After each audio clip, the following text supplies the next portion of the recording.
Selamun Aleyküm ve Rahmetullahi ve Berekatuhu. Bir Müslüman doğan soraktırla, man tawşil var giymeklik günah mi ya günah da mi? Edi Müslüman doğan man tawşil var giymek bir avratını örtüye, ol yalanlaşlan günahından seni çıkarıya, yöne İslam'ın asli isleyen bir hicabı değil. Çün man tawşil var məmulan dar bolýar. Osaň dar libassan ya bir ýuqa libassan, ýuqa bolup etegi görün. Ya dar bolup bedenin ine denananyň bir bedeni görünýän bolsa, indi ol İslamda dogry däl.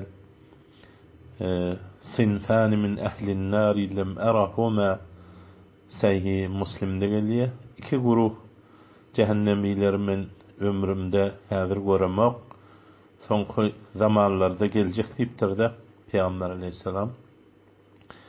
Bir kawm elinde sygyryň gurgy ýa-da kamçy alyp adamlara jebr zulmeden bir hakimleriň mamurlary, birisi de we nisaun kasiyatun ariyat, yalangaç dol ýa-ki yalangaç dolly.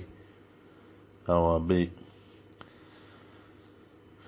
şüjere saçlaryny, zatlaryny düýanyň örgüçýäne goýup, öýleri erkege ýakynlap, erkekliği bilmän, erkekler öýlerini jezbedip, "Wala la yedhulnal cennete we la yecidna rihaha." Beýişde girmeli, beýişdiň ýysyny tapmalylar.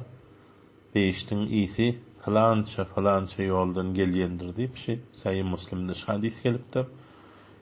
Onun için İslam'da bir haram, çün haram bolan zatda şüjere gaty tehditle gelýär. Ol İslam'ın isleýän hijaby däp bolýar.